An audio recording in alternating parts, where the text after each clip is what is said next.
ఆమేన్. హల్లెలూయా. చాలా సంతోషం. యేసుక్రీస్తు ప్రభు పేరిట కూడి వచ్చిన మీ అందరికీ ప్రత్యేకంగా ప్రభు స్తుతులను తెలియజేస్తూ ఉన్నాం. గతించిన ఆదివారం నుంచి ఆదివారం వరకు దేవుని ఉచితమైన కృపలో బలపరిచి భద్రపరిచి మళ్ళా ఆయన సన్నిధిని ఈ రీతిగా స్తుతించడానికి ఆరాధించడానికి దేవుడు నాకును మనందరికి ఇచ్చిన గొప్ప అవకాశం బట్టి స్తుతి చెల్లిద్దాము. హల్లెలూయా. హల్లెలూయా. అయితే ఈ 2025లో మనం తెలుసుకోవాల్సిన విషయం ఏమిటంటే ఒక మాట చదువుకుంటే మనకు అర్థమవుతుంది. ఆ మాట చదువుకొని ముందుకు వెళ్దాం. సామెతల గ్రంథం 18వ అధ్యాయము 16వ వచనం. 2-3 విషయాలు చెప్పి నేను ముగిస్తాను. సమయం 11:40 అయింది. ఒకడిచ్చు కానుక వానికి వీలు కలుగ చేయను, అది గొప్పవారి ఎదుటకు వానిని రప్పించాను. అంటే కానుక యొక్క విలువ ప్రభు ఇక్కడ రాయించాడు. ఒకడిచ్చే కానుక వానికి వీలు కలుగు చేస్తుంది అనమాట. వాడి పరిస్థితులు మారుస్తుంది, వాడిని నడిపిస్తుంది, వాడిని అభివృద్ధి చేస్తుంది, వాడిని గొప్పవారిగా చేస్తుంది. అంతేకాదు గొప్పవారి ఎదుటి కథ తీసుకొని పోతుందట. అంటే ఒక గొప్పవారిగా చేస్తుంది అనమాట కానుక. గొప్ప గొప్ప వారితో పరిచయాలు ఏర్పాటు చేస్తుంది ఒక కానుక. అందుకే ప్రభు రాయించిన ప్రతి మాటను మనం ప్రేమించాలి. ఇది మనుషులు రాసిన మాట కాదు. నువ్వు ఇచ్చిన ఇవ్వకపోయినా తర్వాత సంగతి అది కానుక అనేది. కానీ ప్రభు వాక్యంలో రాయించిన అనాది కాలంలో ఆ వాక్యమును ఎవరైతే ప్రేమిస్తారో వారికి అన్ని వైపుల నుంచి సపోర్ట్ అవుద్ది. ఒక మనిషి ఎదుగుదలకు కారణం ముఖ్యంగా ఏంటంటే కానుకే. ఆ కానుకలో నీ హృదయాన్ని చూస్తాడు దేవుడు. మరి నువ్వు ఎలా చెప్పగలవు నీ ప్రేమని? వచ్చి కూర్చుంటే సరిపోద్దా? అందరూ కూర్చుంటారు. హృదయాన్ని ఎప్పుడు ఇస్తావు నువ్వు? ఇప్పుడు ఒక వ్యక్తిలో ప్రేమ ఉందని ఎప్పుడు తెలుస్తుంది? నీ స్నేహితుల మధ్యలో కానీ నీ కుటుంబం మధ్యలో కానీ నీ కూర వేసినప్పుడు. కూర అయిపోతే ఏమంటావు? మనసులో ఎంత గాయం ఉంటుందో తెలుసా? కోడి మాసం వండుకున్నారు, కూర అన్న అయ్యలేదండి, వాసన కూడా రానవారు. కొందరు బయటికి కిటికీలన్నీ మూసేస్తారు తెలిసిపోద్దని. కొందరు మీరు కాదు, మీకు చాలా మంచిది. అదే యుద్ధమా. హల్లెలూయా. అంటే ప్రేమను వెల్లడి చేయడానికి ఏదో ఒకటి బయటికి రావాలి. ఒక వ్యక్తి మీద ప్రేమ ఉందని చెప్పడానికి ఏదో ఒకటి బయటికి రావాలి.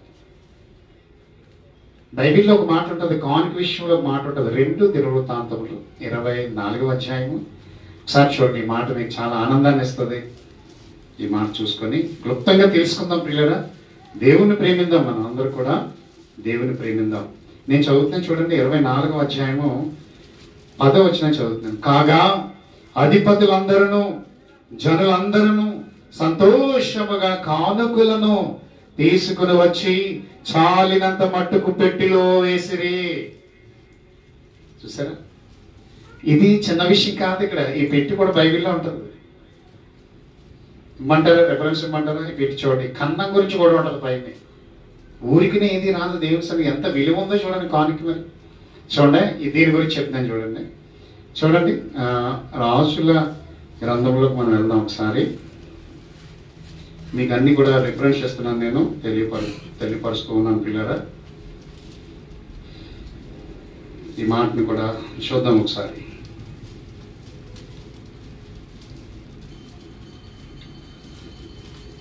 రెండు రాజుల గ్రంథం ఒకసారి చూడండి. రెఫరెన్స్ కూడా రాసుకోండి. 2 రాజుల గ్రంథం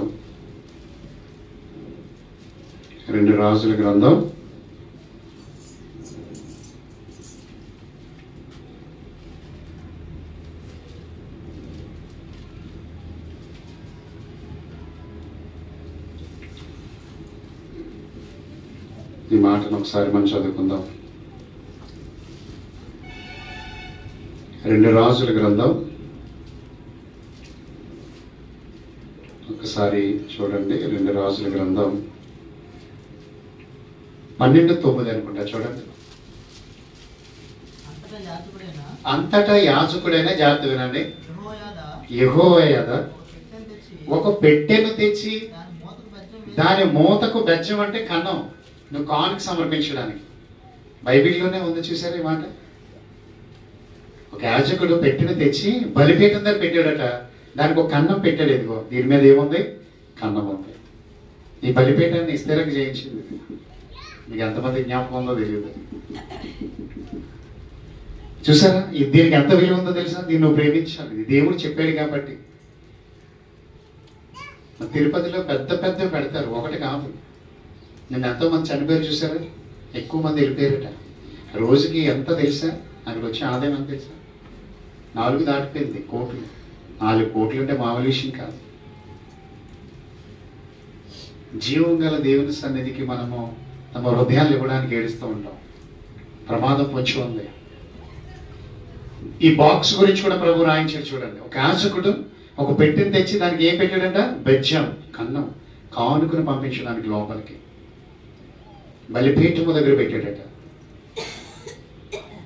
అంటే దానికి ఎంత ప్రత్యేకత ఒకసారి ఆలోచించండి. ప్రత్యేకత ఎంత ఉందో ఆలోచించండి.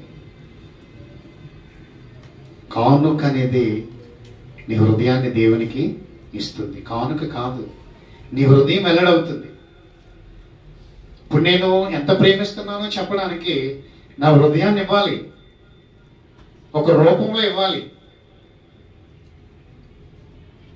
బైబిల్లో ఒక రాజు ఉన్నాడు, చావు బ్రతుకుల్లో ఉన్నాడు, మంచం పట్టేశాడు. మంత్రిని పిలిచాడు. మీకు చెప్పాను, అది మర్చిపోయారు. మంత్రిని పిలిచి అన్నాడు, ఎలీషా దగ్గరికి వెళ్ళి ఒకసారి ప్రార్థన చేసి నేను బ్రతుకుతానో చేస్తానో చెప్పమని చెప్పన్నాడు. అంటే రాజులకి సేవకులకి లింక్ ఉండేది. ఇప్పుడంటే లింకులన్నీ దిగిపోతున్నాయి. సంఘానికి సేవకులకి లింక్ ఉండదు. ఎవరి దారిన వెళ్ళిపోతూ ఉంటారు. ఏదో వచ్చేమన్నట్టు వస్తారు, పోయేమన్నా పోతారు. లింకప్ ఉండాలి. ఆధార్ కార్డు దేనికి లింకప్ లేకపోతే ఏది జరగదు. అలాగే సేవకుడికి నీకు లింక్ అయి ఉండాలి. సంఘానికి సేవకుడు లింక్ అయి ఉంటే దేవుడు వారు మంచికి వస్తాడు. అక్కడ లింక్ దగ్గరేసి ఇష్టాసారంగా చేసేద్దామంటే ఏది జరగదు నీ జీవితంలో. దేవుడు అడ్డుకట్ట వేస్తాడు. ఒక ఆధార్ కార్డు లింకప్ లేకపోతేనే అన్నీ ఆగిపోతున్నాయి. ప్రతిదీ కూడా ఆగిపోతుంది, ఏది జరగదు. అలాగే ఇక్కడ మనం ఆలోచన చేస్తే ఎలీషా దగ్గరికి వెళ్ళి, దేవుని సేవకుడి దగ్గరికి వెళ్ళి, నేను బ్రతుకుతానా చస్తానా దివ్య దర్శనం ద్వారా ప్రార్థన చేసి చెప్పమని అనడానికి అతడు 40 ఒంటెలు సిద్ధం చేస్తాడు. 40 ఒంటెలు ఒకటి కాదు. కాబట్టి దమస్కులోనున్న మంచి వస్తువులన్నిటిలో 40 ఒంటెల మోతంత కానుక. నీ చేతితో రైసే తేగలేదు, నువ్వు ఊపుకుంటూ వచ్చేస్తున్నావు. నీ ఎలా దీవించబడతావు? నీకు ఆహారం ఎలా దొరుకుతుంది? నువ్వు ఎలా ఎదుగుతావు అనుకుంటున్నావు?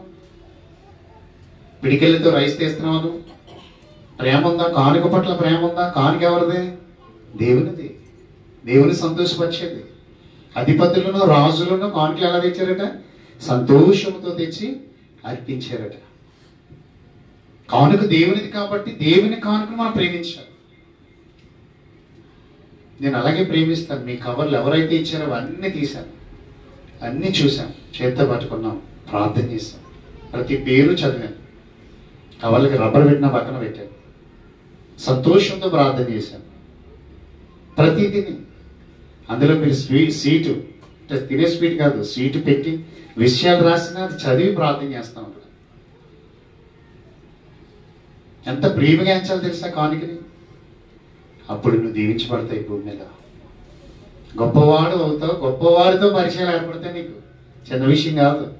ఒకరిచ్చి కానుక వారికి వీలు కలగాలంటే సంతోషంతో ఇవ్వాలి దేవునికి.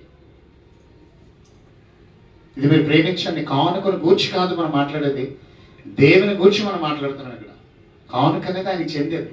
నువ్వు వాడు గుర్తించుకో. నువ్వు ఇచ్చినా ఇవ్వకపోయినా వేరే సంగతి. అది నువ్వు గొప్పవాడు అవ్వాలి భూమి మీద అంటే కానుకను ప్రేమించాలి. ఆఫరింగ్స్ అంటాం, ఇంగ్లీష్లో ఏమంటాం? ఆఫరింగ్స్. ప్రభు కోరేది నీ నుంచి. కయ్యోను భూమిని సాక్షిపరుచుకుంటున్నాడు, హేబేలు గొర్రెలు కాసుకుంటున్నాడు.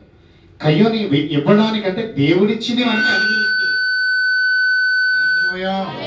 అందుకే ప్రియులారా, ఇక్కడ మనం ఆలోచన చేస్తే కయ్యోనికి ఆలోచన లేదు, హేబేలుకి ఆలోచన ఉంది. ప్రతి తొలిచులు దేవునికి ఇస్తున్నాడు. అప్పుడు దేవుడు ఒక సర్టిఫికెట్ ఇచ్చాడు అక్కడ 4వ అధ్యాయంలో. హేబేలు అర్పణను దేవుడు లక్ష్యం ఉంచాడు, ఇష్టపడ్డాడు. హెబేలులో ఉన్న కోణం ఏంటంటే నీతిమంతుడు, ఆజ్ఞను తూచా తప్పకుండా పాటించేవాడు. కయ్యూను తన కలిగిన ఆధిక్యతను బట్టి ఇవ్వడానికి మనసు రాలేదు. అందుకే ఇచ్చేది దేవుని నచ్చగా అగ్ని వచ్చి ఏం చేసేదట, కాల్చేసి బూడి చేసేదట. ఎందుకు నా అర్పణ ఇలాగ అయిపోతుందని అనుకునేవాడు కాదు, పక్కన ఇస్తున్నావు అని చూసి అసూయపడేవాడు. తమ్ముడైనా సరే అసూయపడ్డాడు. నా అర్పణ కాలిపోవడానికి, నా తమ్ముడు అర్పణ ఇష్టపడడానికి కారణం ఏంటని ఆలోచించలేకపోయాడే తప్ప, అసూయపడ్డాడే తప్ప ఆలోచించలేకపోయాడు. కొందరు ఇచ్చేవారిని చూసి కూడా అసూయపడతారు. మనం ఇవ్వలేకపోతున్నాం అని అనుకోరు, అసలు మనసును గాయం చేసుకోరు. అయ్యో నేను ఇవ్వలేకపోతున్నాను అని అనుకోకుండా ఇచ్చేవాళ్ళని చూసి అసూయపడి వ్యాధి తెచ్చుకుంటారు చాలామంది. కయ్యోను ఎందుకు అలా చచ్చినంత పని అయిపోయింది కయ్యోనికి? కేవలము అర్పణ మీద కన్నుపడ్డది. తనకేమిచ్చాడంటే దేవుడు, కయ్యోనికి ఏమి ఇచ్చాడంటే దేవుడే కదా ఇచ్చాడు. కయ్యోనికి ఏమి ఇవ్వలేదు అనుకుంటున్నారా? కయ్యోనికి ఇంకా విస్తారమైన కలిమిచ్చాడు. ఆ 4వ అధ్యాయం మనం చదివితే చూడండి ఒకసారి, ఆలోచన చేద్దాం ప్రియులారా. ప్రేమిద్దాం మనం అందరం కూడా. నేను, మీరు, మనం అందరం కూడా ఈ 2025లో ప్రభుకి ఒక అర్పణ అయిపోదాం మనం. కయ్యోను భూమిని సాధ్యపరచువాడు, కొంతకాలమైన తర్వాత కయ్యోను కొంత యెహోవాకు అర్పణగా తెచ్చాడు. ఇద్దరు అన్నదమ్ములు కూడా అర్పణలు ఇస్తున్నారు. కానీ హెబేలును మాత్రమే దేవుడు అంగీకరించాడు. అంటే కయ్యోనులో లోపం ఉంది దేవునికి. ఇంత పెద్ద భూమి కయ్యోనికి ఇచ్చాడు. ఎక్కడి నుంచైనా తెచ్చుకున్నాడా కయ్యోను? మీరు ఏదైనా తెచ్చుకున్నారా ఎప్పుడైనా? మీకు అదే చెప్తాను. హాస్పిటల్కి వెళ్తారు కదా, మీరు దర్శించడానికి వెళ్తారు కదా, పురుడు పోసుకున్న తర్వాత ప్రెగ్నెంట్తో ఉన్నప్పుడు డెలివరీ అయ్యాక వెళ్తారు కదా. నేను కూడా వెళ్తుంటాను కదా, ప్రార్థన చేసి ఏదో జుబ్బాలో ఏదో పట్టుకెళ్ళి మనకు కావాల్సింది ఏదో తెస్తూ ఉంటాం. అప్పుడు వాళ్ళు ఏమన్నా తెచ్చారు అక్కడికి? ఆ పిల్లలు, ఆ పుట్టిన పిల్లలు మంచమే ఉంటారు కదా, ఇలా చిన్న దాంట్లో చిప్పెడుతున్నారు కదా, ఇప్పుడు అందులో ఉంటారు కదా. వాళ్ళు ఏమన్నా పట్టుకొని వచ్చారో ఒకసారి అడగండి. అక్కడ ఆ మంచం పక్కన గట్ట ఏమన్నా పెట్టారేమో, బంగారం పెట్టి కానీ లేదు కదా, వట్టి చేతితోటే కదా వచ్చారు వాళ్ళు. మనం వెళ్ళేటప్పుడు కూడా వట్టి చేతితోటే కదా. మరి ఇవన్నీ కూడా నువ్వు పుట్టకముందే ఇచ్చాడు. ఇవి నువ్వు పుడతావని, నువ్వు పుట్టినప్పుడు ఇవన్నీ అనుభవించాలని ముందుగా తలంచిన దేవుడు ఇవన్నీ చేసి ఉంచాడు. నీ బిడ్డ పరాయి ప్రాంతానికి వెళ్ళినప్పుడు, అత్తగారి ఇంటికి వెళ్తున్నప్పుడు అక్కడ ఏ అవస్థలు పడకూడదని, నా పిల్లల ద్వారా ఏ మాట రాకూడదని ముందుగా అన్నీ సిద్ధపరిచి, ఇంట్లోనే గిన్నెలు ముంతలు ఉంటాయండి, ఇంట్లోనే కంచు సామాన్లు, ఇవన్నీ ఎవరికి ఇచ్చేయడానికి? నీ కూతురికే కదా. ఎప్పుడో పెళ్ళి అవుద్దని ఇవన్నీ రెడీ చేసి ఉంచుతావు. ఒకేసారి సారీ అనే పేరుతో సాగనంపుతావు, అక్కడ పంపిస్తావు, ఏ తేడా లేకుండా. అలాగే ప్రభు మన రాకముందే, మన ప్రేమరిగిన దేవుడు ఆయనలో ఉన్న మనలను ప్రేమించి ఈ లోకానికి రాకముందే అన్ని చేసి ఉంచాడు. మనం తీసుకుంటున్నాం అంతే. ఎవరైతే ఆ హృదయాన్ని దేవునికి ఇస్తారో వాళ్ళకి అవన్నీ వస్తూ ఉంటాయి. అదే లెక్క అంటే వరించడం అంటారు. అదే ఒకరిచ్చే కానుక వారికి వీలు కలుగజేయను, అది వారిని గొప్పవారి ఎదుటకు రప్పించు, విలువనిస్తుంది, ఘనతనిస్తుంది. నువ్విచ్చే అర్పణ. ఇక్కడ చూడండి, ఆ మాట చదువుదాం చూడండి. కొంచెం క్లుప్తంగా చూసుకొని మనం ముందుకు సాగిపోదాం ప్రియులారా. సంతోషంగా స్వీకరిందాం. ఒకసారి హల్లెలూయా చెప్పండి అందరూ కూడా. హల్లెలూయా.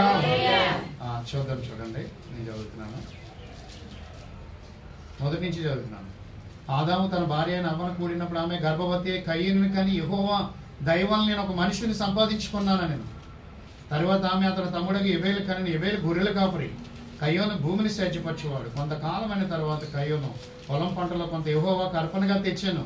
ఎబేలు కూడా తన మందలో తొలిచూలు పుట్టిన వాటిలో ప్రొవ్విన వాటిని కొన్ని తెచ్చాను. యెహోవా ఎబేలును అతని అర్పణను లక్ష్య పెట్టను, కయ్యోనును అతని అర్పణను ఆయన లక్ష్య పెట్టలేదు.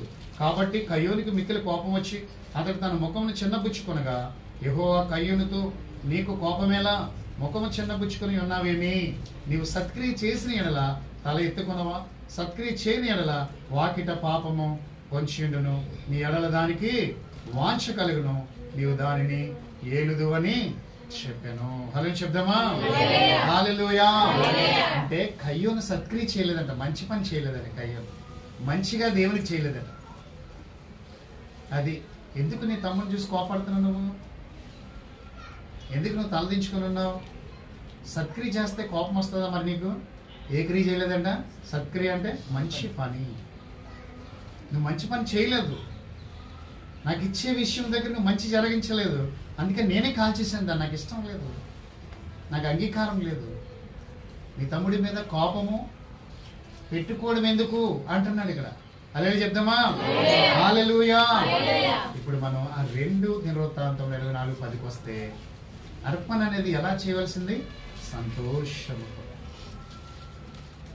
ఎనలేని ఆనందముతో ప్రభు కోసం సిద్ధపడాలన్నమాట. ప్రభు కోసం సిద్ధపడి మనం ఉండాలి. ఎంత గొప్ప కృప తెలిసింది. కానుకేనండి నేను ఉన్నతమైన స్థానాన్ని తీసుకుని వచ్చింది. కానుకలో భయభక్తులు ఉంటాయి తెలుసా? కానుకలో ఆజ్ఞ ఉంటుంది, కానుకలో ఆనందం ఉంటుంది, కానుకలో దేవుని భయం ఉండాలి. ఒక 10వ వంతైన, 10వ భాగమైన, కృతజ్ఞత కానుకైనా, సమర్పణ కానుకైనా, సంతోషంతో కూడిందైనా, నీకు సంతోషం కలిగినప్పుడు ఇచ్చిందైనా, అది ఏదైనా దానిని సంతోషంగా చేస్తే ప్రభు స్వీకరించి అది నీకు వీలుగా మారుస్తాడు. అది నీకు వీలుగా మారుస్తాడు. ప్రభు అదే చెప్తున్నాడు ఈరోజు. అందుకే చూడండి, అన్ని ప్రాంతాల్లో కూడా ప్రార్థనలో పెద్ద పెద్ద మీటింగ్స్లో ఏం ఆడుతూ ఉంటారు? ఆఫరింగ్స్, కానుక. వారికి లేకని కాదు, పెద్ద పెద్ద మినిస్ట్రీ వాళ్ళు ఉన్న కూడా పెడతారు. అంటే కానుకిస్తేనే నీకు దీవెనని ప్రభు రాయించేశాడు ఇక్కడ. అది విషయం.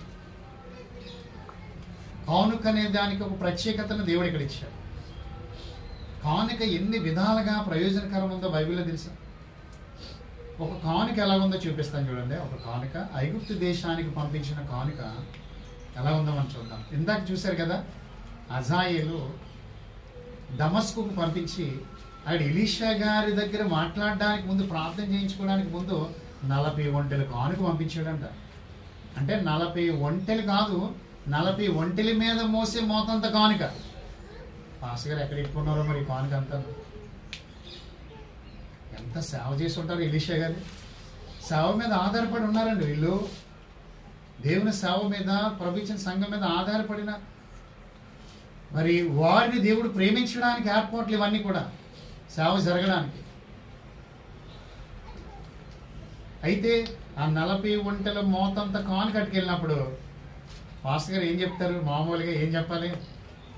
ప్రభా దీవించాడు నాయన, చనిపోకుండా చూడండి నాయన అలాంటివాడు కాదు ఎలీషా. కానుకను బట్టి ప్రార్థన చేసేవాడు కాదు.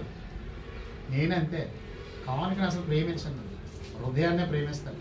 భోజనాన్ని అసలు ప్రేమించి, భోజనం పెట్టే హృదయాన్ని నేను ప్రేమిస్తాను. భోజనం నేను ఎక్కడైనా తినగలుగుతాను, పంచపక్ష పరమాణాలు తినగలుగుతాను. దేవుడు నాకు పెడతాడు. దేవుడు ఏది తక్కువ ఇచ్చాడు. ఎందుకంటే నేను నిజాయితీగా దేవుని సేవలో ఉన్నాను కాబట్టి నన్ను ప్రేమించేవారు కూడా ఉన్నారు. అదే చెప్దామా? హల్లెలూయా. నువ్వు నిజాయితీ పరుడు అయితే ఎక్కడికి వెళ్ళినా బ్రతుకుతావు. నువ్వు నమ్మకమైన వాడు అయితే, ప్రభుకి ఇష్టడు అయితే, ప్రభు దగ్గర ఏ నేరం ఏ దోషం చేయని వాడు అయితే ఏ ప్రాంతంలోనే సరే నేను పోషిస్తాడు, విడిచిపెట్టేవాడు కాదు. ఆ నమ్మకం బేస్ చేసుకొని మనం ముందుకు వెళ్ళాలి. అదే ప్రభు చెప్తున్నాడు. ఎలీషా ఇక్కడ స్టేట్మెంట్ ఏంటి తెలుసా? నేను చస్తానో బ్రతుకుతానో ప్రార్థన చేసి ఎలీషా గారిని చెప్పమని అనడానికి ఎంత కానుక? 40 ఒంటెలు మోసే అంత కానుక. ఎలాంటి కానుక? మంచి వస్తువులలో, ఆ పట్టణంలో, ఆ ప్రాంతంలో ఏది మంచిదో అవన్నీ కొని పట్టుకెళ్ళమని ఆజ్ఞాపించాడు ఒక రాజు. ఆ మాట చదవండి. అక్కడ మంచివని ఉన్నారు చూడండి. అక్కడ అజాయేలును పిలిచి నీవు ఒక కానుకని చేత పట్టుకొని దైవజనుడైన అతన్ని ఎదుర్కొనబోయి ఈ రోగం పోయి నేను బాగుపడుదునా లేదా చనిపోతానా అతని ద్వారా యెహోవా యొద్ద విచారణ చేయమని చూసారా? ఎంత కానుక.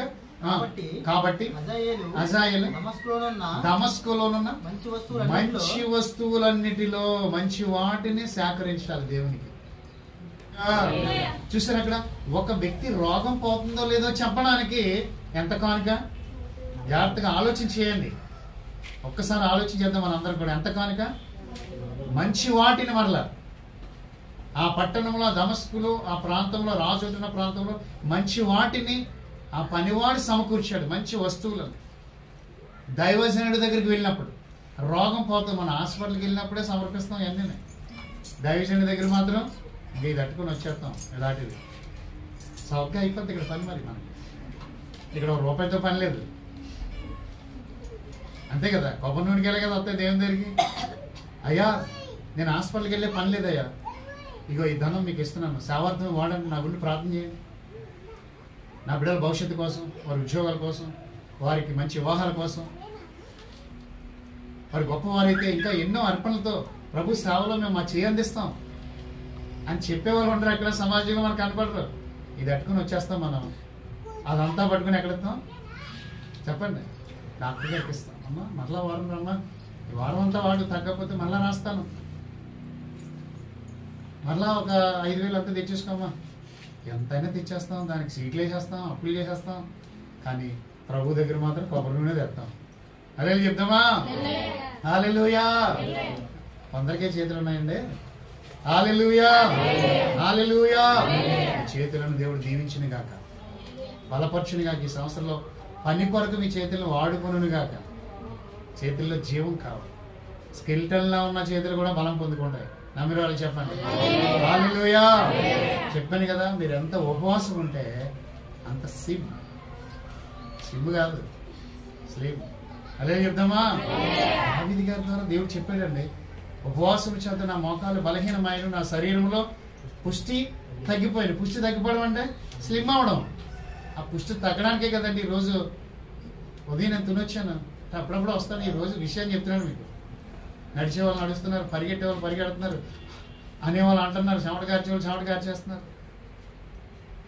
ఆ టైము, ఆ తెల్లవారుజాము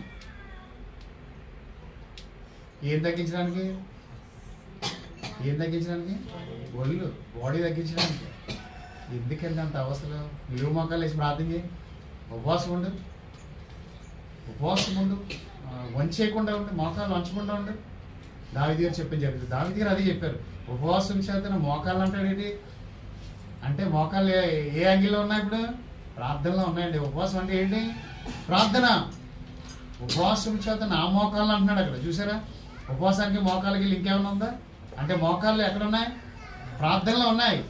అందుకని మోకాళ్ళు ఏమాయంట? నిప్పులు వచ్చే, పుష్టి తగ్గిపోయింది. దావీదు గారు ఎంత అందంగా మారిపోయి ఉంటారు. అసలే రూపసి, చాలా అందమైన వ్యక్తి దావీదు. ఒక ఎత్తైన రూపం, మంచి పరాక్రమశాలి, దేవుని యందు భయభక్తులు కలిగిన వాడు, ఆజ్ఞలు తూచ తప్పకుండా పాటించేవాడు, వాక్యాన్ని ప్రేమించేవాడు, వాక్యాన్ని భద్రపరుచుకునేవాడు, వాక్యం మీద ఆశ పెట్టుకుని బ్రతికినవాడు, రారాజుగా జీవించినవాడు, దేవుని శాస్త్రములను ప్రపంచానికి ఇచ్చినవాడు, 73 కీర్తనలు దేవుడిచ్చిన జ్ఞానంతో రాసినవాడు. అతడు కూడా ప్రభు సన్నిధిలో బలాన్ని పొందుకుంటున్నాడు. అదే చెప్దామా? హల్లెలూయా. తెలుసా ప్రియులారా, ప్రార్థన ద్వారా పొందుకో. ఏదైనా మామూలుగా కాదు, దానికి బోలు వేళ, బోలు ఖర్చు మళ్ళా వచ్చేస్తుంది. అది డైలీ ప్రార్థనలో ఉండి చక్కగా నువ్వు ఎంత కావాలనుకుంటున్నావో, నీ బాడీని ఏ రీతిగా ఉంచాలనుకుంటున్నావో, ఎలా ప్రభు కోసం అలచాలనుకుంటున్నావో ప్రభువే చేస్తాడు. ఇవన్నీ కూడా నీ పక్షంగా దేవుని బట్టిగా నువ్వు బ్రతికినప్పుడు నీకేం కావాలని అన్నీ ఇస్తాడు. నీతి కొరకు చనిపోయినా మంచిది. అదే చెప్దామా? హల్లెలూయా. ఈరోజు ఒకసారి ఆలోచించండి, ఒక వ్యక్తి చస్తాడో బ్రతుకుతాడో చెప్పడానికి ఎంత కానుక? 40 ఒంటెలు మోతంతా కానుక. మంచి వాటిని, శ్రేష్టమైన వాటిని దేవుని కోసం. అంత ప్రేమ రావాలండి హృదయంలో. అంత ప్రేమ ఉంటే, అంత ప్రేమ ఆయనకు ఉంటుంది, నువ్వు ఎప్పుడూ గొప్పవాడు అయిపోతుంది. సరే ఆలోచించండి, దేవుని విషయంలో ఈ ప్రేమ ఉండదండి, ఎవరికి సాధారణంగా రాదండి. సరే ఆలోచించండి ఈ విషయంలో. నమ్మిన వాళ్ళు చెప్దామా? హల్లెలూయా. నాకు ఆశ్చర్యం వేస్తుందండి, 40 ఒంటెల మోత అంటే, ఒక ఒంటి మోస్తేనే చిన్నది అవ్వదు అది, ఆ వస్తువులన్నీ కూడా. తెలుసా ప్రియులారా? ఇప్పుడు ఒంటెని పోలుస్తాడు దేవుడు దేనికోసం? పరలోక రాజ్యం కోసం. ధనవంతులైన వారు దేవునికి ఎవరంట? ధనాన్ని సంపాదించేసుకొని ఆ ధనం మీద మమకారం పెంచుకుంటున్న వాళ్ళు పరలోకానికి వెళ్ళరు. కానీ సూది బెజ్జములో ఒంటె వెళ్ళిపోయిందంటే నమ్మొచ్చండి, కానీ నీ పక్కన ఉన్న ధనవంతుడు పరలోకానికి వెళ్ళినట్టు నమ్మడానికి వీలు. సూది బెజ్జంలోకి ఒంటె వెళ్తుందా? మన దారామే వచ్చలేం కదా. టైలర్లే ఈరోజు పెద్ద పెద్ద సమస్యలు ఎదుర్కొంటున్నారు వాళ్ళు. ఆ దారం వచ్చడానికి అంటే దాన్ని ఒక పోలిక ఉంది దానికి. సూది బెజ్జం అంటే అనాది కాలంలో పట్టణాలకి ఒక గోడ కట్టి గేట్ పెట్టేవారు. పలానా సమయానికి వెళ్ళి పలానా సమయానికి లోపలికి వచ్చేయాలి, మూసివేయబడుతుంది, 5 గంటలకే మూసివేయబడుతుంది అని ఒక సిస్టమ్ ఉంటుంది. ఆ గేట్ పక్కనే చిన్నది పెడతారు, దాన్నే సూది బెజ్జం అంటారు చరిత్రలో. దాంతో పోల్చాడు దేవుడు. అప్పుడు ఒంటెలు ఏం చేయాలంటే వంగి లోపల దూసేవారంట ఆ మోతతోటి, ఆ కన్నంలోంచి. ఒంటెలు అవి ఉంటాయి కదా, ప్రయాణం చేసిన ఒంటెలు, పొలాలకు వెళ్ళిన ఒంటెలు, అలా రవాణా చేసిన ఒంటెలు పట్టణాల్లో ఈ గేట్ ఎప్పుడైతే మూసివేయబడుతుందో ఆ ఒంటెను కూర్చోబెట్టి ఆ కన్నములోంచి తోయడానికి అంత కష్టపడేవారంట. అందుకని ఆ కన్నములో అది బెజ్జం, ఆ బెజ్జములోంచి ఒంటె వెళ్ళిపోయిందంటే నమ్మొచ్చు, కానీ ధనవంతుడు ఆ బెజ్జము గుండా పరలోకం వెళ్ళాడంటే నమ్మలేమని చెప్పాడు అనమాట. ఒంటెలకు ఒక చరిత్ర ఉంది ఆ కాలంలో. గవిని, ఎరుకో కూడా గవిని ఉంది కదా, గేటు మూసేస్తాడు, లోపలికి వెళ్ళడానికి లేదు. ఆ పక్కనే ఇప్పుడు కూడా ఉంటాయి చూడండి, అలాంటి పెద్ద గేట్ మూసి ఉంటుంది, పక్కన చిన్న గేట్ ఉంటుందా, ఫ్యాక్టరీ గేట్లు ఉంటాయి చూడండి, వేస్తారా కాలేదు ఫ్యాక్టరీ దగ్గర. అదే అంటాం అన్నాడు సూది బెజ్జం అంటే. అదే ఈ రోజుల్లో పెద్ద గేట్ క్లోజ్ అయిపోద్ది, ఆ చిన్న దాంట్లోంచి ఒంటె వెళ్తుందా? ఎందుకు ఒంటె వెళ్తాం? ఒంటె ఎలా ఉంటుంది, దాని యాంగిల్ ఎలా ఉంటుంది? బరువు మూసే దగ్గర వెన్ని ఇలా పైకి ఉంటుంది, ఇలాగుండి ఇలా ఉంటుంది. అప్పుడు దీన్ని మోకాలతో వంచి ఆ కన్నం నుంచి లోపల దూసేవారట ఒంటిని. దాన్ని పెట్టి పోల్చాడు దేవుడు. సూది బెజ్జంలో ఒంటె వెళ్ళిపోయిందంటే అంత ప్రయాస చేసినప్పుడు వెళ్ళిందని నమ్మొచ్చు, కానీ ఈ ధనవంతుడు పరలోకానికి వెళ్ళారంటే నమ్మడానికి లేదని చెప్పాడు. ఈ సూది గురించి కాదు మాట్లాడింది అది యేసుప్రభు. ఈ సూది మనమే మన దారంగా వచ్చాం. మీరు గుచ్చుతారు ఇప్పుడు, మీరు ఒక ప్రైజ్ పెడతాను మరి. హల్లెలూయా చెప్దామా?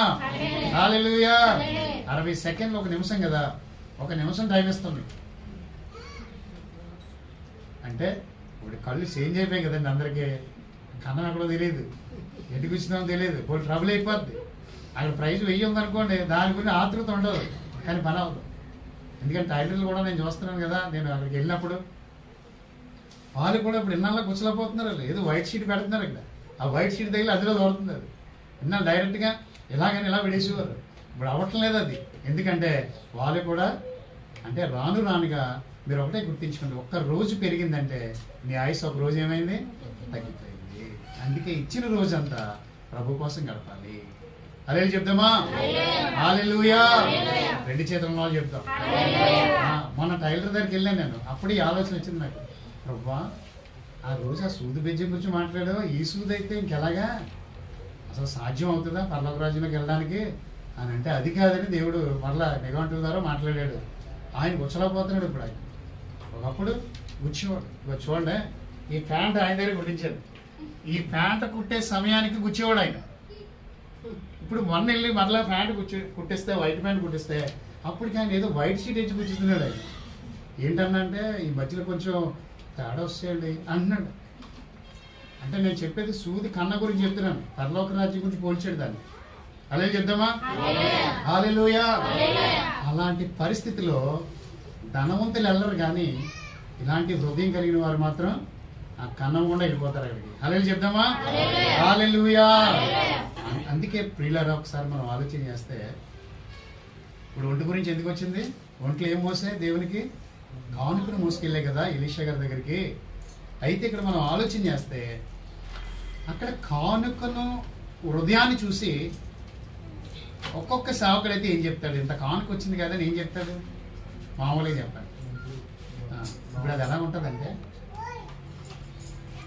ఒక దుర్మార్గుడు చచ్చిపోయాడండి, లేదంటే ఒక స్మోకర్ చచ్చిపోయాడు, ఒక డ్రింకర్ చనిపోయాడు, ఎప్పుడో పొరపాటున రక్షణ పొందేశాడు. సమాధి ఇప్పుడు ఏం చేయాలంటారు? ఆ రక్షణ బట్టి ఏం చేయాలంటారు? పెట్టి తెచ్చి, అమ్మో ఆయన రక్షణ పొందాడు, ఇప్పుడే గుర్తొస్తుంది ఆ రక్షణ. తర్వాత ఇప్పుడు గుర్తురాదు, 10 సంవత్సరాల ముందు తీసుకున్న రక్షణ. గుడికి రాని ఏ చచ్చిపోయినాడు గుర్తొచ్చింది. పాస్టర్ గారు ఎవరన్నా చూస్తారు, ఆ పాస్టర్ గారికి ఇంకా శ్రమ మొదలవుద్ది. ఆ రోజు ఎక్కడున్నా వచ్చేయాలా, రక్షణ పొందాడు కదండి, మామూలుగా తీసుకెళ్తే కుదరదు, ఎక్కడ పోవడానికి? అది ప్లాన్ ఆ రోజు. అప్పుడు ఆ పాస్టర్ గారు వచ్చి ఏం చెప్తాడు చెప్పండి? అక్కడ ఏం వాక్యం చెప్పాలి, ఆడి గురించి ఏం మాట్లాడాలి? డాడా ఏం మాట్లాడినా ఆలుగురు. అక్కడ జనాన్ని బట్టి, ఆ సమాజాన్ని బట్టి ఏమంటారో తెలుసా? ఏ పాస్టర్ గారు విత్ మీ, నేనైనా తప్పదు మన పరిస్థితులను బట్టి. ప్రభా, ఇతను పరలోక రాజ్యంలోనికి చేర్చుకుంటే వెళ్ళడు. నిజానికి ఆడు ఏం వెళ్తాడు? ఆజ్ఞ లేదు, ఆరాధన లేదు, సన్నిధి లేదు, చచ్చాడు. అన్యాయంగా చచ్చిపోయాడు, అక్రమాలు చేసి చచ్చిపోయాడు, దౌర్జన్యం చేసి చచ్చిపోయాడు, ప్రభుకి ద్రోహం చేసి చచ్చిపోయాడు. కానీ అక్కడ చెప్పేది ఏం చెప్పండి? ఈ ఆత్మను నీ సన్నిధికి చేర్చుకోండి ప్రభా అనకపోతే మళ్ళీ చేర్చేస్తారు ఇక్కడ. అంతే కదండి. మరి అక్కడ ప్రజల పరిస్థితి ఎలా ఉంటుంది చెప్పండి? పాస్టర్ గారు చూడండి, ఇది అలాంటి అలాంటి అన్నాడు, మీరు పర్లాకి వెళ్ళన్నాడని ఊరంతా ప్రసారం. ముందు మనవులు చేస్తారు వాళ్ళకంటే. పాస్టర్ గారు అలా చెప్పొచ్చు అంటే అక్కడ మనవులు చెప్తారు, ముందు మన సంఘస్థులే చెప్తారు, బయట ఎవరు చెప్పడు. అదే చెప్దామా? చెడ్డ ప్రబలు చేసేది ఎవరు తెలుసా? సంఘస్థులే చేస్తారు, బయట వచ్చి చేయరు, సైలెంట్గానే ఉంటారు. నమ్మిన వాళ్ళు చెప్దామా? హల్లెలూయా.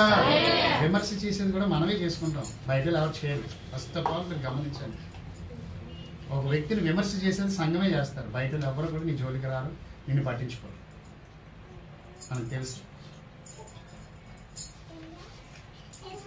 అలాగనమాట. ఈ కానుక వచ్చిన తర్వాత ఎలీషా గారు ఏం చేయాలి? కానీ ఆయన ఏం చెప్పాడు తెలుసా? అప్పుడు ఎలీషా చూడండి, ఇది వాస్తవం అండి. సేవకుడు ఇచ్చేరని ఒకలాగా, ఇవ్వలేదని ఒకలాగా ఉండకూడదండి. ఎప్పుడైనా న్యాయమే మాట్లాడాలి. కానుక నిన్ను పరలోక రాజ్యాన్ని తీసుకుని వెళ్తుంది, కానీ అక్కడ దేవుని ఉద్దేశాన్ని బయలుపరిచాడు. చూడండి అక్కడ ఎంత చక్కగా ఉంటుంది. నాకు చాలా నచ్చిన మాట. ఎలీషా గారు ఏమన్నారు చూడండి. అప్పుడు ఎలీషా నీవు అతని ఎద్దకు పోయి నిశ్చయముగా స్వస్థత కలగవచ్చునని చెప్పుము. అయినప్పటికీ అతనికి అవశ్యంగా మరణం వస్తుందని చెప్పాడు. దాస్యం లేదు సేవకుడు. కానుక ఇచ్చాడని తక్కువగా ఆయన పొగిడి చెప్పలేదు అక్కడ. ఇప్పుడు రోగం పోవచ్చు, కానీ త్వరగానే మరణం వస్తే చచ్చిపోతాడు. అయ్యో నేను ఎంత కానుక ఇచ్చాను ఇలాగ అంటాడా పాస్టర్ గారు అంటాం మనం. కానీ అక్కడ విషయము రాబట్టాడు దేవుడు, అదే చెప్పాలి మనం. గద్దించాలి, బుద్ధి చెప్పాలి. అక్కడ చూసారు ఏమంటాడో చక్కటి మాట. ఇప్పుడు నేను ప్రార్థన చేస్తాను, రోగం పోవచ్చు, కానీ మరణం మాత్రం అవశ్యంగా వచ్చేస్తుంది, నువ్వు చనిపోతావు. కానుకను బట్టి మరణాన్ని ఏమన్నా దాచేసాడా? నువ్వు బాగుపడిపోతావు, హ్యాపీగా ఉండవు అని చెప్పలేదు మాస్టర్ గారు. ఏది చెప్పాలో అదే చెప్పాడు, న్యాయమునే మాట్లాడాడు, ప్రకటన చేసి. మంచిది ప్రియులారా. కానుక ఎప్పుడు కూడా నిన్ను బాగు చేస్తుంది, నిన్ను ఆనందింపజేస్తుంది, నిన్ను ఆశీర్వదిస్తుంది, నిన్ను గొప్ప స్థానాన్ని తీసుకుని వెళ్ళిపోద్ది. ఈ సత్యాన్ని 2025లో మనం గమనించుకోవాలి. ఎప్పుడు కూడా ఇంతకాలం కానుక మీద, కానుక అది ఏదైనా కావచ్చు, అది ఏదైనా కావచ్చు, దాని మీద నీకు మక్కువ లేకపోవచ్చు, ప్రీతి లేకపోవచ్చు, ఇష్టం లేకపోవచ్చు, దాన్ని ఒకవేళ చులకనగా నువ్వు మాట్లాడి ఉండొచ్చు, దాన్ని విమర్శ చేసి ఉండొచ్చు, చులకనగా చూసి ఉండొచ్చు. ఈ 2025లో దాన్ని ప్రేమించు. నీ హృదయం ఏ రీతిగా ఉంటుందో నాకైతే తెలియదు, నువ్వు చేసే కానుకేంటో నాకు తెలియదు, నీ అర్పణ ఎలా ఉంటుందో తెలియదు. నేను మాత్రం ఇక్కడికి వస్తే నేను ప్రార్థన చేయడం తథ్యం, నా పని అది. నువ్వు ఇచ్చే ప్రతిదానికి నేను ప్రార్థించడం నా పని అది. అదే చెప్దామా? హల్లెలూయా. అంటున్నావు చెప్పట్లేదు. హల్లెలూయా. నువ్వెంత సంతోషంగా ఉంటావో దేవుని సన్నిధిలో ఈ 2025 అంతా సంతోషం. నీకు కావాల్సింది నీకు దొరుకుతుంది. కావాల్సింది ఏంటో తెలుసా? ఆరోగ్యం. కావాల్సింది వదిలేసుకొని అనవసరమైన వాటిని వెతుకుతారు చాలా మంది. కావాల్సింది ఆరోగ్యం. అంటే ప్రేమను వెల్లడి చేయడానికి ఇవ్వడమే జరుగుతుంది ఇక్కడ. మధ్యవర్తిత్వం ఏమిటంటే ప్రేమను వెల్లడి చేసేది కానుక. అందుకే ప్రభు ఒక మాట చెప్పాడు కీర్తన గ్రంథంలో. ప్రభు రాశాడు ఆ మాట. ఒకసారి నాకు త్వరగా దొరికితే త్వరగా చూసేద్దాం. ఒకసారి చూద్దాం మాట. నాతో మాట్లాడు ప్రభువా, నీవే మాట్లాడుమయ్యా, నాతో నీవే మాట్లాడుమయ్యా. 76:11 ఒకసారి చదువుదాం. కీర్తన చదువుదాం. 76:11. మొక్కుకొని చెల్లించుడి. ఆయన చుట్టూ ఉన్న వారందరూ భయంకరుడగు దేవునికి కానుకలు తెచ్చి అర్పింపవలెను. హల్లెలూయా చెప్దామా? హల్లెలూయా. దేవుడికి ఏం తక్కువ అండి అనుకుంటాం మనం. హృదయాన్ని చూడడానికి అది, హృదయాన్ని వ్యక్తపరచడానికి అది. ఆయన భయంకరమైన దేవుడట. అందరూ కూడా ఏం చేయాలంటే కానుకలు తెచ్చి ఆయనకి సమర్పించాలి. అందుకే లోకమంతా కూడా కానుకమే బేస్ అయింది తెలుసా. ఈరోజు చిన్న కొట్టెట్టుకున్నాడు మాస్టర్ గారు, ఈ 10 రూపాయలు ఉంచండి ప్రార్థన చేసేయండి. ఆయన కోటీశ్వరుడు అయిపోవాలి. ఏమంచమంటున్నాడు అందులోనే, వస్తాడు అయ్యారు తీరి చూసుకుని వస్తాడు, ఈ 10 రూపాయలు ఉంచండి అందులో వేసేయండి ప్రార్థన చేసేయండి నా కొట్టి తీయించబడాలని అంటాడు. అంతే. లేదంటే మాస్టర్ గారు ఎలాగొచ్చారు కదా, ఓ 10 రూపాయలు ఈ పెట్లో పడియండి, నా పెట్టి అంత డబ్బుతో నిండిపోద్ది. ఇది కూడా ఉంది, ఈ కోణం కూడా ఉంది కొంతమందిలోని. అదే చెప్దామా? హల్లెలూయా. నేను అలాగే వేస్తానండి. 10 రూపాయలు వేయండి. అలాగా కొట్టు ఓపెన్ చేయడానికి వెళ్ళినా, ఏదో ఓపెన్ చేయడానికి వెళ్ళినా 10 రూపాయల కంటే వేయకూడదు మనం. అసలు దేవుడు చీప్ అనుకుంటున్నారా మీరే? ప్రపంచ సంపన్నుడు ఆయన. ఈ బిల్ గేట్లు, డీల్ గేట్లు వీళ్ళందరూ ఉన్నారే, వీళ్ళందరూ కూడా సున్నాలు నాటో వీళ్ళు. ఇక్కడ ప్రపంచ బిల్ గేట్ ఆయన, మామూలు వ్యక్తి కాదు ఆయన. యేసుక్రీస్తు ప్రభువారు ధనవంతుడు, సంపన్నుడు, సర్వలోకాలను పరిపాలిస్తున్న సర్వేశ్వరుడే. ఆయన్ని మనం చీప్గా చూడకూడదు, మనం చీప్ అయిపోతాం అక్కడ. ఇందాకే మీరు లేచి నిలబడి చదివారు కదా, అందులో వచ్చింది లావాదేవీలు. మీరు చదువుకున్నారు, జాగ్రత్తగా ఉండండి. ఆ వాక్యం మీరు చదివారు, ఎవరో ఈ భాగంలో చదివారు. అదే చెప్దామా? అన్యుల దేవతలతో ఒకటి నీలో ఉండకూడదు, దేనికి నీవు పూజ చేయకూడదు. ఇలాంటివి మనకి తగదు కాబట్టి, మనం ప్రత్యేకించబడిన వారు, ప్రభు రాజ్యానికి చేరేవారం కాబట్టి మనకున్న వాల్యూ ఈ లోకంలో ఎవరికీ లేదు. ఆలోచన చేస్తే మనకి ప్రార్థన ఉంది. ఆ రోజు కూడా మీరు ప్రిపేర్ అవ్వండి. 7 గంటల నుంచి ఎవరు ఎక్కడికి వెళ్ళిపోకండి. చుట్టం చూపు ద్వారా కానీ, కోడల చూపు ద్వారా కానీ, అత్తగారి చూపు ద్వారా కానీ, అల్లుళ్ళు చూపు ద్వారా కానీ వెళ్ళిపోకండి. ప్రార్థనగా మీరు సిద్ధంగా ఉండండి. ఎందుకంటే ప్రమాదాలు ఎక్కువ జరుగుతాయి ఈ 3 రోజుల్లో. ఎవడు చెలరేగుతాడు? దుష్టుడు. ఎవరిని పట్టుకుందామని చూస్తాడు. మరణాల రేటు కూడా పెరుగుతాయి చూడండి. 3 రోజుల్లో యాక్సిడెంట్లు జరుగుతాయి ఎక్కువ. యాక్సిడెంట్ భయంకరమైన జరుగుతాయి. నేను ఉదయం వచ్చేటప్పుడు యాక్సిడెంట్ జరిగింది మా పెట్రోల్ బంక్ దగ్గర నామవరంలో. ఎంత తెల్లవారుజామున ఎవడో బాబు ఉద్దేశుడు అనుకున్నాను నేను. చూసారా ఏ పని మీద వెళ్ళిపోతున్నారో, ఏ ప్రయాణమో, ఏ దుష్టుడు ఏ రీతిగా వచ్చి కొట్టేసాడో. గిలగిలా కొట్టుకుంటున్నాడు మనిషి అక్కడ, చుట్టూ మోగపోయాడు. చెప్పలేము, చాలా జాగ్రత్తగా ఉన్నారు. అపవాదికి ఎప్పుడు కూడా మనం చోటు ఇవ్వకూడదు. అదే చెప్దామా? హల్లెలూయా. ఇప్పుడు ఏం చెప్పుకుంటాం మనం? భయంకరమైన ఆ దేవునికి కానుకలను అర్పించాలి. అలా అర్పించే నీ హృదయం ఆయనకి తెలిసినప్పుడు దేవుడు నీకు ఇవ్వడం మొదలు పెడతాడు. భూమి మీద నిన్ను ధనికునిగా, మొదటి మాట మర్చిపోకండి సామెతల గ్రంథంలో, ఒకడిచ్చి కానుక వానికి వీలు కలుగు చేయను, వాడు గొప్పవారి ఎదుటకు వారిని రప్పించు. గొప్పవారితో సాటి సమానమైపోతారు. ఒకప్పుడు దీనులండి, ఒకప్పుడు ఏమీ లేని వారండి, ఈరోజు ఒక స్థానం అండి.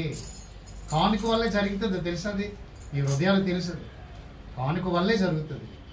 ప్రభు కానుక నుంచే గొప్పవానిగా చేస్తాడు. అందుకే కానుకను ప్రేమించాడు. ఇప్పుడు ఒక కానుక వస్తాం. ఆ కానుక వచ్చి మనం ముగించేసుకుందాం. సమయం 12:30 అయింది కాబట్టి. చూడండి, ఇది చాలా ఇంపార్టెంట్, చాలా బాగుంటుంది. ఇది ఈ విషయాన్ని నేను మీకు తెలియపరుస్తున్నాను. చూద్దాం ఈ మాటను ఒకసారి మనం చూద్దాం పిల్లలు. ఇది చాలా మంచిది. ఇది మీరు కూడా జరిగిస్తున్నారు. ఈ మధ్యకాలంలో మీరు కూడా ఇది జరిగిస్తూనే ఉన్నారు. చూద్దాం. ఆదికాండం 43వ అధ్యాయము 11వ వచనం. ఇక్కడ కానుక ఏంటో చూడండి. వారి తండ్రి అయిన ఇశ్రాయేలు వారితో అట్లయినా మీరు ఎలాగు చేయుడి, ఈ దేశమందు ప్రసిద్ధములైనవి అంటే మంచివి. ఎంతమంది సంతోషంగా ఉన్నారు? హల్లెలూయా. ప్రియులకి నేను 11వ వచనం చదువుతున్నాను. 43వ వచనం. వారి తండ్రి అయిన ఇశ్రాయేలు అంటే యాకోబు వారితో అట్లయినా, 10 మంది పిల్లలతో అంటున్నాడు. వారితో అట్లయినా మీరు ఎలా చేయండి, ఈ దేశమందు, మనం ఉంటున్న ఈ దేశమందు ప్రసిద్ధములైనవి అనగా కొంచెము మస్తకి, కొంచెము తేనె, సుగంధ ద్రవ్యములు, బోలము, పిస్తా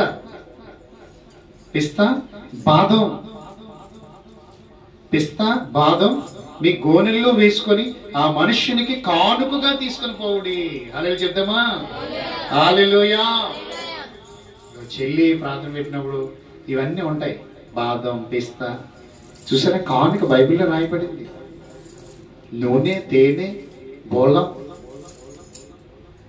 అంటే యేసేపు గారిని సంతోషపరచడానికి, యేసేపు గారిని మనం ప్రేమిస్తున్నామని, ఒక దేవుడి సేవకుడని యేసేపు ఐగుప్తులో ఉన్నాడని, ఇక్కడ ఇశ్రాయేలుగా పిలువబడుతున్న యాకోబు గారు కానుక పట్టుకుని వెళ్ళమంటున్నారు. వెళ్ళమంటున్నప్పుడు ఏం చెప్పారు? మన దేశంలో మంచివి, ప్రసిద్ధములైనవి, ఫేమస్ కలిగినవి. నేను హైదరాబాద్ వెళ్ళినప్పుడు ఆ లక్ష్యం ఏమనేదంటే బెల్లం, అదేమంటారు, అది కరకాచింది అమ్మనేది. అలా ఆయన అనేవాడు, పాస్టర్ గారు మీరు ఇది తెచ్చినప్పుడల్లా తినేసి లావు అయిపోతుంది, మీరు తెచ్చిన ఖర్జూరం అంతా తినే లావు అయిపోయింది అంటాడు ఎప్పటికీ. మీరు వాడు గమనించండి, బెల్లం లావు చేయదు, పంచదార లావు అవుతారు. నేను అందుకే ఎప్పుడు బెల్లం తినడానికి ఇష్టపడతాను తప్ప పంచదార అసలు ఎప్పుడు తినండి. టీ కానీ కాఫీ కానీ బలవంతం మీద ఇక్కడ మనం ఫ్రీలు ఇస్తే తాగుతాను, అది కాఫీ కాదు. కాఫీ ఎప్పుడైనా కానీ అది తాగి బాధపడతాం తర్వాత, నా బాడీ బట్టి. బాధ అంటే ఇచ్చినది బాధ కాదు, బాడీలో బాధ. ఎందుకంటే కాఫీ ఎప్పుడు కూడా గ్యాస్ట్రిక్ని తీసుకొస్తుంది. కాఫీ ఇప్పుడు కూడా నేను గ్రహించింది ఏంటంటే గ్యాస్ట్రిక్, అది ప్రేమ ఉంటుంది. అది కాఫీ ఆ టయానికి తీసుకుంటాను నేను, తప్పదు. మాస్టర్ గారుగా తప్పదు ఆ టయానికి. అది ఇక్కడే, ఇంకెక్కడ కాదు. చేపూరులోనే కాఫీ తీసుకున్న దాఖలాలు ఉంటాయి, ఎక్కడ ఉండవు. డైరెక్ట్ చెప్పేస్తాను కాబట్టి నన్ను నేను కేర్ తీసుకుంటాను అంతే. నన్ను నేను కేర్ చేసుకోవడానికి ఇవన్నీ, నన్ను నేను ప్రభు దగ్గర సమర్పించుకోవడానికి ఇవన్నీ కూడా. అలాగనే ఆ టైం వచ్చినప్పుడు మొన్న అయితే 3 కాఫీలు తాగింది ఇక్కడే. హల్లెలూయా చెప్దామా? హల్లెలూయా. సరే ఆలోచించండి, దేవుని సన్నిధిలో ప్రసిద్ధమైనవి దేవునికి ఇచ్చేవి ఎలా ఉండాలంటే కానుక మంచివి. మీరు ఏదైనా బెల్లంతో తినండి, పంచదార తగ్గించేయండి. మీకు ఇంకోటి ఒక నానుడు ఉంది ప్రపంచంలో, పంచదార షుగర్ తింటే షుగర్ వస్తుంది అనుకుంటున్నారు చాలా మంది. నెవ్వరు, జరగని పని. పంచదార తింటే షుగర్ వచ్చేస్తే ఇంకా పంచదార ఫ్యాక్టరీలన్నీ బ్యాన్ చేసేస్తారు కదండి. ఇప్పుడు మదర్ ఇండియా అనేది షుగర్ ఇండియా అయిపోయింది. షుగర్ తినడం వల్ల కాదు, ఆయా పరిస్థితులు మనుష్యులను ఏడుతూ ఉంటాయి. ఎందువల్ల వచ్చిందన్నది నేటికి ఎవరికి తెలియదండి. వచ్చిందంటే వచ్చిందంతే. దేని వల్ల వచ్చిందో ఎనీ సైంటిస్ట్ చెప్పలేడు. వచ్చింది, పోవడానికి కూడా మార్గం ఉంది. నేను వచ్చాను అనుకుని వెళ్ళనా? హల్లెలూయా చెప్దామా? హల్లెలూయా. పరలోకం వెళ్తేనే రాము, అదే ఫిక్స్ అయిపోండి.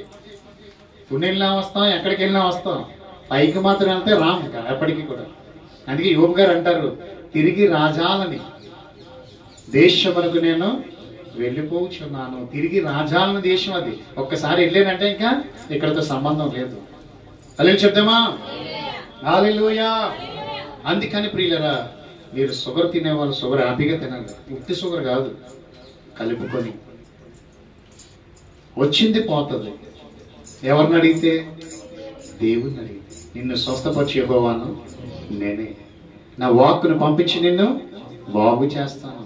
నీ హృదయమును బట్టి, హృదయ తలంపులను బట్టి స్వస్థత కలుగుతుంది ఎవరికైనా సరే. మంచి హృదయంతో ఉన్నప్పుడు ఏమీ లోపల ఉండవు, అన్ని బయటకు పోతాయి. దేహం అంతా కూడా శుద్ధి చేయబడుతుంది. అజ్ఞానంగా మాట్లాడిన నైమోను తర్వాత చెప్పాడు కదా, ఎలీషా గారు మీ దేశంలో కొద్దిగా మట్టిస్తే మా దేశాన్ని పట్టిపోతాను అంటున్నాడు. మట్టి కోరుకున్నాడు. నేను మూర్ఖుడిగా అజ్ఞానిగా మీ మాట వినకుండా వెళ్ళిపోయాను, నన్ను క్షమించండి. ఈ రోజు నా దేహం చూస్తే పుట్టినప్పుడు పసిపిల్లవాడి దేహం ఎలా ఉందో అలా అయిపోయిందని ఏడ్చాడండి. ఆ గట్టు మీద కూర్చొని ఏడ్చాడండి. నైమాను కోటీశ్వరుడు, సైన్యాధికారి, సేవకుడు చెప్పిన తర్వాత బాగుపడ్డాడు. వాడు గర్వాన్ని చూపించుకున్నాడు, వాడు అహంకారాన్ని చూపించుకున్నాడు. మా దేశంలో నదులు లేవా, ఇక్కడే మొలగల, ఏది చెయ్యేసి ప్రార్థన చేయొచ్చు కదా, ఇలాంటి నూనె తీసి రాయొచ్చు కదా అన్నాడు. చాలా మూర్ఖంగా మాట్లాడాడు. ఎలీషా గారి చెయ్యి ఆడించేదో నెత్తి మీద పెట్టి ప్రార్థన చేస్తాడేమో అనుకుంటే నన్నేటి ఆ నైలు అందులో ములగమన్నాడు, ఆ నదిలో ములగమన్నాడు. మా దేశంలో బోర్డు నదులు ఉన్నాయి కదా, అక్కడ ములుగుతానని వచ్చేసాడు. నేను ఎవడో బాగు చేయడం పొమ్మన్నాడు అంతే. తర్వాత మరలా పక్కనున్న ఆ గుర్రం మీదోడు మాట్లాడితే విన్నాడు. అసలు ఆలోచించండి, చచ్చినట్టు వచ్చాడు, చచ్చినట్టు అందులో మునిగాడు, స్వస్థత పొందుకున్నాడు. హల్లెలూయా చెప్దామా? హల్లెలూయా. యోహాను సువార్తలో మాట ఉంటుందండి, ఎట్టి వ్యాధైనను అంటాడు తెలుసు అక్కడ. ఎట్టి వ్యాధైనను, ఎలాంటి వ్యాధైనను మందు ఆయనే. ఆ మందుని నువ్వు ప్రేమించగలుగుతావు? మరి ఆ మందుని నువ్వు ప్రేమిస్తున్నావా ఎప్పుడైనా? ప్రభా నీవే నాకు టానిక్, నీవే నాకు బూస్ట్, నీవే నాకు హార్లిక్స్ తండ్రి, నీవే నాకు కాంప్లాన్, నువ్వే నాకు చెరలక్ అని ఏ రోజన్నా అంటావా? ఆ ప్యాకెట్ తెచ్చేసుకుంటాం, గ్లాసుల్లో కలిపేసి తాగేస్తూ ఉంటాం. ఇది ఎక్కువైపోతూ ఉంటుంది, ఏదో పక్క పొడి చేస్తూ ఉంటుంది, బోలు ప్రమాదాలు వచ్చి పడిపోతాయి. ప్రభువే మనకు బూస్ట్. అదే చెప్తామా? గుడ్డు తిన్నాను పాస్టర్ గారు, చాలా బలం వచ్చేసింది. మంచిది. గుడ్డు ఎవరిచ్చారు మరి నీకు? గుడ్డు వెనకాల ఎవరున్నారు? ఆ బలం ఎవరిచ్చారని అలా? గుడ్డు తింటే కాదు, దేవుడు గుడ్డు ద్వారా నాకు బలం ఇచ్చాడు. డాక్టర్ చెప్తాడు, అమ్మా రక్తం లేదు కదా, గుడ్డు పాలు తాగి అంటాడు. డబ్బులు ఎత్తాడా? ఇవ్వడు కదా. గుడ్డు పాలు తాగి అంటాడు. నువ్వేమంటావు అప్పుడు? నీ ఎదరమ్మ మావయ్య, నేను గుడ్డు ఎక్కడ తాగగలుగుతాను, పాలు ఎక్కడ తాగగలుగుతాను అంటాను. ఆ గుడ్డు పాలు ఇచ్చేది ఎవరో తెలుసా? అనాది కాలంలో నా పిల్లలు ఒకవేళ నాకు ఎడమగా ఉండి బలహీనలు అయిపోతారేమో, ఆ టైంలో ఈ డాక్టర్ నోట పలికించే మాట కొరకు ఒక గేదెని సృష్టించాడు, ఒక ఆవుని సృష్టించాడు, ఒక కోడిని సృష్టించాడు. గుడ్డు వచ్చింది, పాలు వచ్చాయి. ఎవరిచ్చారు? దేవుడు ఇచ్చాడు. గుడ్డు ద్వారా నీకు ఏదో ఇమ్యూనిటీ బలం వచ్చేలేదు నీకు. ఒకవేళ గుడ్డు పడదు తెలుసా? అది కూడా నువ్వు తెలుసుకోవాలి. గుడ్లు ఎక్కువ తినేంత కాలు పీకేస్తాయి. ఇప్పుడు వచ్చే గుడ్లు అదో టైప్ గుడ్లు. అలాగే చెప్తామా? అందుకని ఏ గుడ్డు కాదు, దేవుడే మనకి జీవో ఓడి గుడ్డు. మంచిది, ఆయనే మంచివాడు. అది మనం తిన్నప్పుడు, మనం ఆయన్ని మనం భుజించినప్పుడు, ఆయన్ని మనం ప్రేమించినప్పుడు, ఆయనను మనం స్వీకరించినప్పుడు ఏం జరుగుతుంది మన జీవితంలో? ఇమ్యూనిటీ, స్టామినా అన్ని కూడా ప్రభు మనకిస్తాడు. నమ్మిన వాళ్ళు చెప్దామా? హల్లెలూయా. ఈ కానుక ఇశ్రాయేలు తన కుమారులతో ఎక్కడ పంపించాడు? యోసేపు గారికి పంపించాడు. ఎలా ఉంది కానుక? శ్రేష్టమైనవి. అక్కడ అజాయేలు కూడా తీసుకుని వెళ్ళి కానుక ఎలా ఉంది? మంచి వాటిని. ఆ కానుక పంపించి యోసేపును సంతోషపరిచారు. వాళ్ళకు వచ్చిన ఆశీర్వాదం ఏంటో తెలుసా? ఐగుప్తుకే వెళ్ళిపోయారు బ్యాచ్ అంతా. ఐగుప్తులో ఏం కావాలంటే అవన్నీ కూడా పొందేసుకున్నారండి. ఐగుప్తు దేశంలో కావాల్సినవన్నీ కూడా వారి తర్వాతే. నమ్మిన వాళ్ళు చెప్తామా? హల్లెలూయా. ఒకసారి మళ్ళీ మనం పరీక్షించుకుందాం ప్రియులారా. వారి తండ్రి అని ఇశ్రాయేలు వారితో అట్లయినా మీరు ఎలాగ చేయుడి, ఈ దేశమందు ప్రసిద్ధములైనవి అనగా కొంచెము మస్తకి, కొంచెము తేనె, సుగంధ ద్రవ్యములు, బోలము, పిస్తా కాయలు, బాదం కాయలు మీ గోనెల్లో వేసుకొని ఆ మనుష్యునికి కానుకగా తీసుకొని పోవుడి. సరే ఆలోచించండి. ఇంకొక కానుక కూడా ఉంది. ఆ కానుక ఇంకా మంచిది ఏంటంటే, ఒక శత్రువు, ఒక పగవాడు, చంపడానికి వచ్చిన వాడు మారిపోయాడు ఆ కానుక తీసుకొని. యాకోబు, యాసావు. యాసావు యాకోబుని చంపడానికి అనేక సంవత్సరాల నుంచి కత్తులు పట్టుకొని సైన్యంతో తిరుగుతున్నాడు. ఎక్కడ దొరుకుతాడు? ఆచూకీ ఎక్కడ దొరకట్లేదు. ఒకానొక రోజు వస్తున్నాడనే విషయం తెలుసుకున్నాడు. యాకోబు కూడా నా అన్న వస్తున్నాడు నన్ను చంపేయడానికి మార్గం అని చెప్పినప్పుడు యాకోబు కూడా చాలా మంచి కానుకను సమర్పిస్తాడు. సమాధానం కోసం. నా అన్న సమాధానం పడాలి. చంపడానికి వస్తున్నవాడు, పగతో వస్తున్నవాడు, చంపేయడానికి ఫిక్స్ అయిపోయిన వాడు మారిపోయాడండి. మనం చదివితే మాట చదివితే ఆదికాండం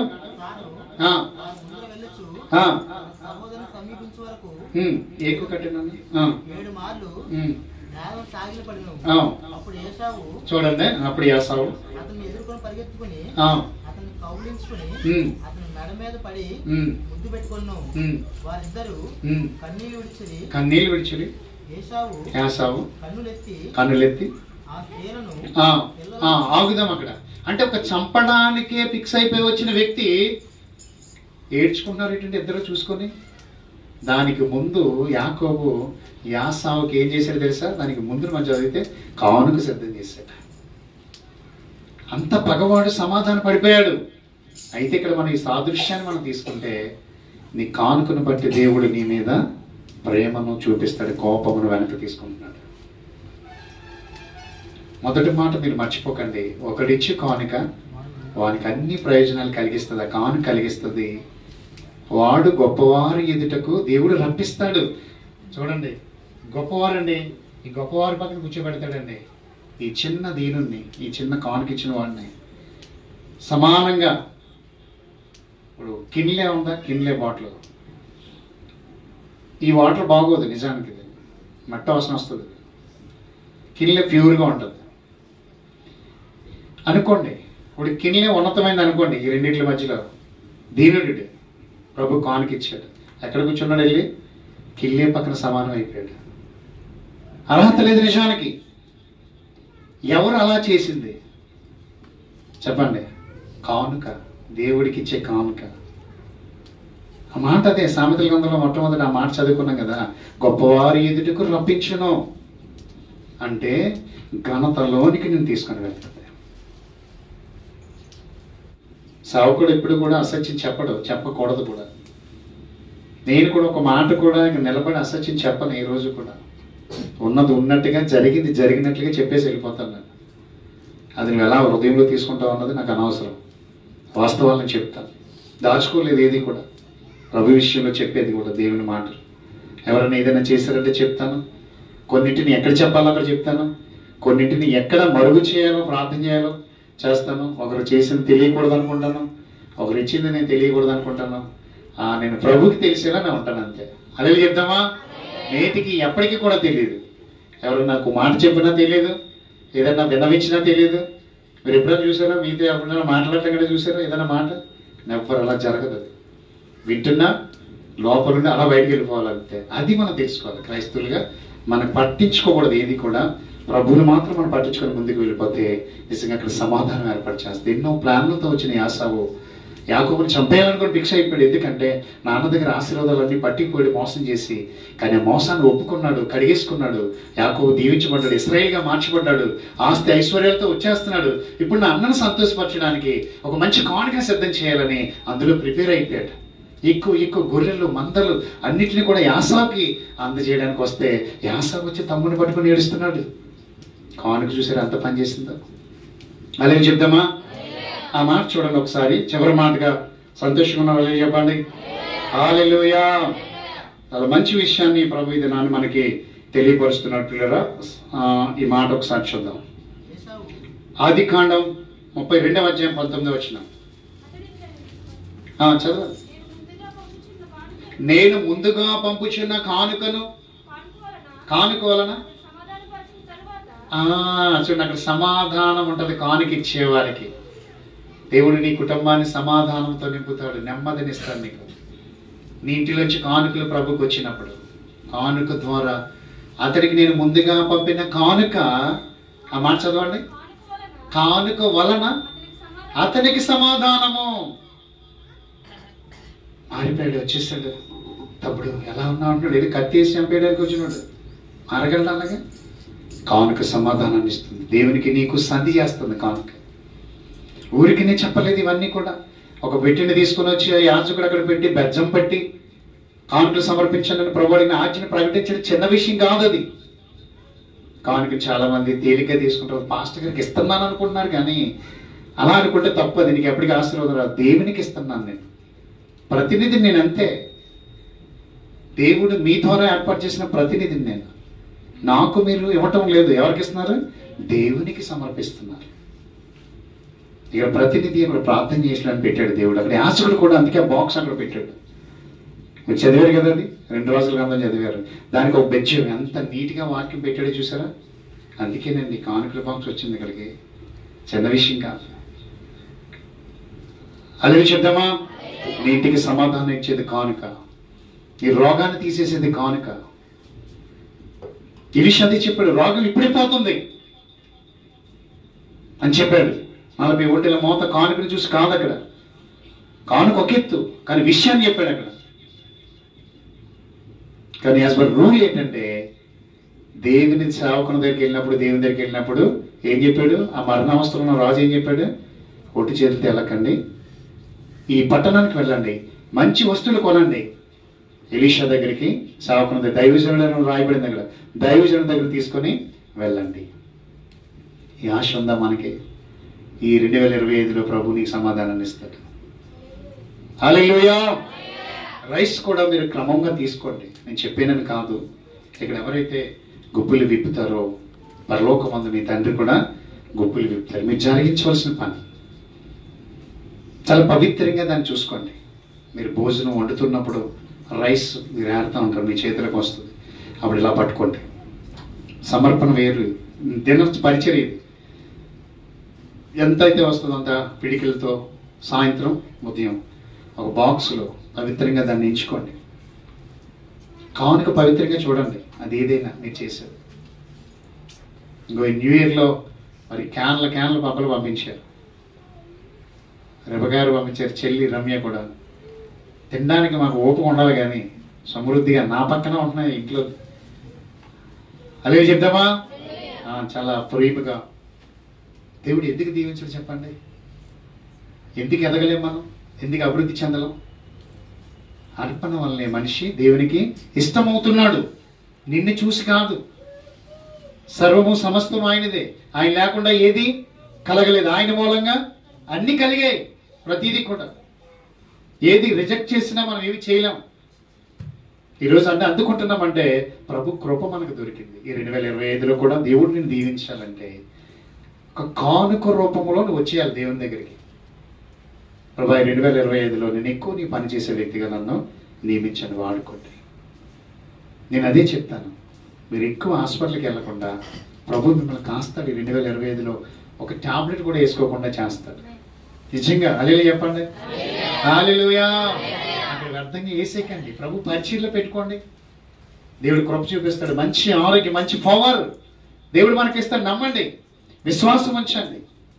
ఈ బాడీ ఒకే రీతిగా ఉండదు. ఏమైపోద్దో తెలియదు. 10 లక్షల మందితో దహన సంస్కారం జరిగిన, 10 లక్షల మందితో కార్యక్రమం జరిగిన ఒక వ్యక్తి గుండెపోటుతో చచ్చిపోయాడు. కోటీశ్వరుడు. ఇక్కడ పవన్ కళ్యాణ్ అంతా, అక్కడ ఆయన అంతా ఏడ్చారు, ఏమీ చేయలేకపోయారు. గుండెలు బాదుకున్నారు. కొంతమంది అతని కోసం చచ్చిపోయారు. ఇంటి దగ్గరికి వెళ్ళి ఉరి తీసుకుని చచ్చిపోయారు. కానీ ఆ రాత్రి తిన్న ఫుడ్ ద్వారా చనిపోయాడు అతను. తెలుసా? ఆ రాత్రి అతను చనిపోవడానికి ముందు చెప్పిన స్టేట్మెంట్, తాజ్ హోటల్లో అతనికి ట్రీట్ ఇస్తే అక్కడికి వెళ్ళి ఏం చేశాడంట, ఎంత ఫుడ్ తీసుకున్నాడంట. తెల్లవారు 4 గంటలకే జిమ్కి వెళ్ళిపోయాడంట. జిమ్లో ఉంటుండగానే చనిపోయాడు. అతను తెలుసా? కోటీశ్వరుడు. కాయొచ్చు కదా, ఒక కోట అలా పడిచేయచ్చు కదా, దీన్ని మళ్ళీ పెడేసుకోవచ్చు కదా. నెవ్వరు జరగని పని అది. బాడీ ఒక్కసారి నిన్ను దాటి వెళ్ళిపోయిందా నీకు దక్కదు. ఉన్నప్పుడే దీన్ని గట్టిగా ప్రభుకి అప్పగించేది. అలా అప్పగించిన హృదయాన్ని ప్రభుకి ఇస్తే, కానుకనే హృదయాన్ని ప్రభుకి ఇస్తే, నీవు ఒక కానుకగా మారిపోతే దేవునికి. నిజంగా 2025లో నీకన్నా ధన్యుడు ధన్యురాలు ఎవరు కూడా ఉండరు. చూడు, ప్రభు నిన్ను దీవిస్తాడు. ఈ సంవత్సరంలో కానుకను ప్రేమించు, కానుక కోసం ప్రయాసపడు, దేవుని సేవను జరిగించు. ఇది నాది, నా పని. ప్రభువా, నీ కొరకు నేను భూమి మీద జీవించే కాలం అంతా నీ కొరకు నేను జీవిస్తాను, నా చేతులు బలపరచండి అని మీరు ప్రభుని వేడుకోండి.